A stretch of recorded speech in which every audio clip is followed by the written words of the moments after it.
A plan is in the works to churn out more doctors here in the East, many of whom want to stay in North Carolina to practice medicine. But it all goes as planned. Within just a few years, the number of doctors being trained right here in the East will increase to 120.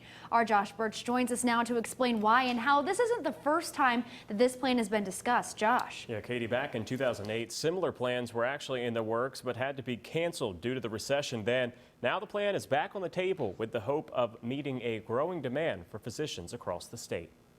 We feel like now is the time that we need to go forward. If you ask some medical professionals in the East, healthcare is at a crossroads in North Carolina. Rising populations, more complex health issues, and more physicians retiring lead to a growing problem.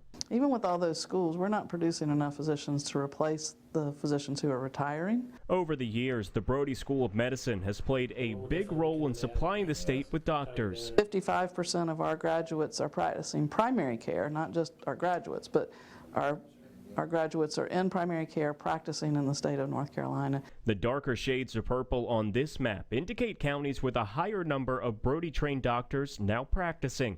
Dr. Elizabeth Baxley says by increasing class sizes and merging ECU physicians with Vidant Medical Group, there will be more doctors that can train in critical care areas, mostly rural counties in the East. When they work out there, they start to really appreciate the benefits of small town living, of being impactful in a rural community, really being able to make a difference in a community. Baxley says if a student is trained and completes residency in North Carolina, there's almost a 70% chance they'll stay in the state to practice.